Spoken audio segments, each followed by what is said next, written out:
여러분 안녕하십니까, 진성호입니다. 지켜야 할 선이 있습니다.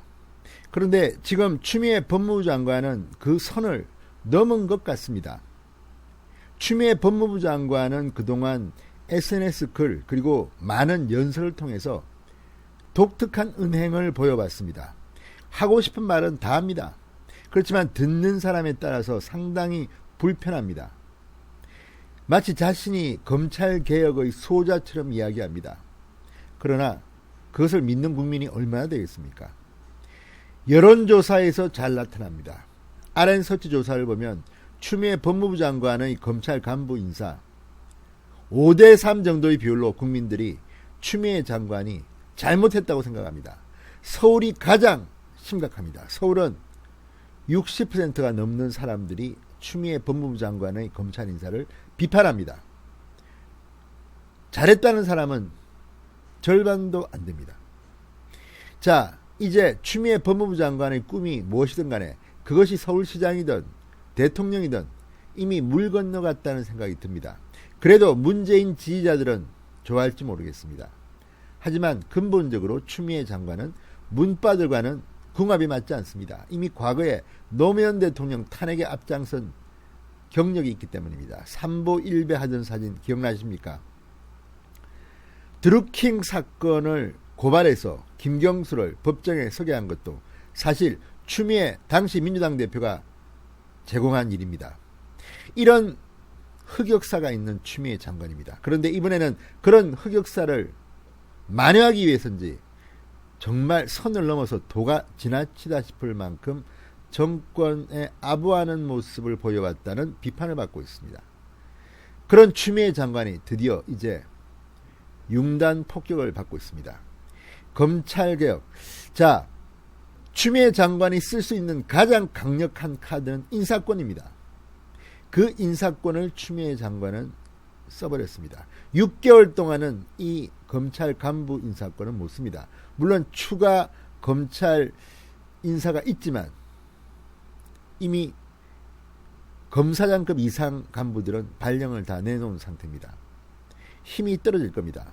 게다가 후속 조처로 검찰 직제 개편안을 통해서 윤석열 총장의 손과 발을 자르고 귀와 눈을 막으려고 했지만 이건 역시 지금 검찰이 폭발적인 반발에 휩싸여서 법무부 검찰과장이 공개적으로 사과를 했습니다. 대망신을 당했습니다.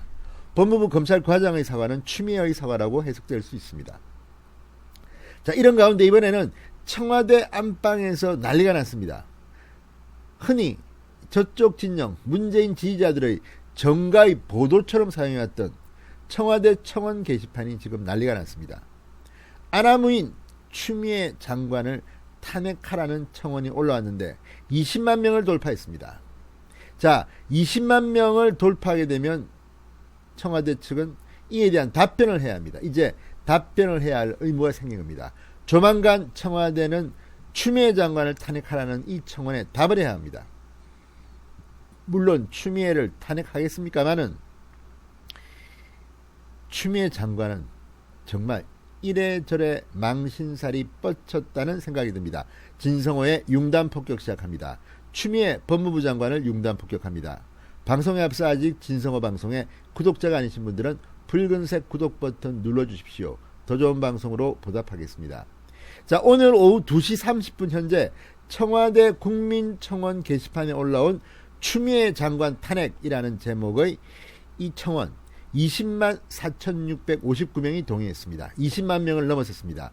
청원인은 문재인 대통령 위신과 온 국민을 무시하고 마치 자기가 왕이 된 듯 검사장이나 검찰총장을 거역한다 하며 아나무인이라고 말했습니다. 그러면서 추미애 장관 탄핵 청원을 올린 이유를 설명했습니다. 이 청원인은 이렇게 말했습니다. 역대 저런 법무장관은 보지도 듣지도 못했다. 이번 기회에 탄핵을 청원한다. 이렇게 말했습니다. 속이 다 시원합니다. 아나무인 추미애를 탄핵하라는 그런 청원인 셈입니다. 오늘 20만 명을 돌파했습니다. 그러니 청와대는 정부 관계자는 공식 답변을 해야 합니다. 자, 그런데 추미애 장관의 재밌는 것은 이 추미애 장관을 탄핵한다는 청원이 두 번째라는 겁니다. 6개월 전에도 추미애 탄핵 청원이 나온 적이 있습니다. 자, 지난 2월 추미애 법무장관의 해임을 청원합니다라는 글이 올라와 그때는 33만 5,181명이 동의했습니다. 당시 청원인은 추미애 장관이 검찰 인사를 통해 현 정권 수사진들을 이동시키며 그 자리를 정권에 복종하는 인사들로 채웠다. 추 장관의 인사는 직권 남용을 넘어 국기문란의 우를 범했다고 말했습니다. 자, 그러자 청와대는 이것도 역시 33만 명이니까 20만 명을 넘었습니다. 답변할 의무가 있습니다. 청와대는 당시 3월 11일입니다. 이렇게 답했습니다. 법무부가 이번 검찰 인사 과정에서 제기된 청원인의 말씀을 겸허하게 받아들이고 있다. 이를 유념하여 더욱 공정하고 객관적인 기준에 따른 검사 인사가 이루어질 수 있도록 노력하겠다. 이렇게 답변했습니다. 이런 취지였습니다. 그런데 이번 인사 그렇게 했습니까? 여론조사가 잘 말해줍니다. 또 청와대는 청개구리 같은 답변을 한 셈이 됐습니다. 자, 추미애 장관이 이렇게 잽을 계속 얻어맞고 있습니다. 이거 그렇게 간단한 게 아닙니다. 아까도 말씀드렸지만 추미애 장관이 쓸 수 있는 카드가 그렇게 많지 않습니다. 가장 강력한 카드가 인사권인데 이미 2번 썼습니다.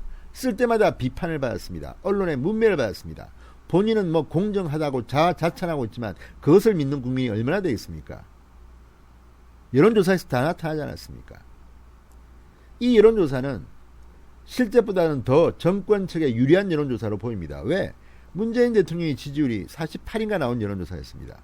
그럼에도 추미애 장관의 인사를 비판하는 목소리가 높은 것은 이미 국민들은 추미애 장관에게 등을 돌린 게 아닌가 하는 생각이 듭니다. 아나무인 추미애를 탄핵하라. 특정 장관 한 명에 대해서 6개월 만에 두 번째 탄핵 국민청원이 들어온 것은 추미애가 처음입니다. 물론 탄핵이 되지는 않습니다. 프로세싱상. 그러나 기록으로는 남습니다. 청와대 청원에 문재인의 앞마당에서 탄핵을 2번 청원인에 의해서 당할 뻔한 그런 장관으로 기록될 겁니다. 망신스럽습니다. 추미애는 자중하시기 바랍니다. 진성호의 융단 폭격이었습니다. 여러분 감사합니다.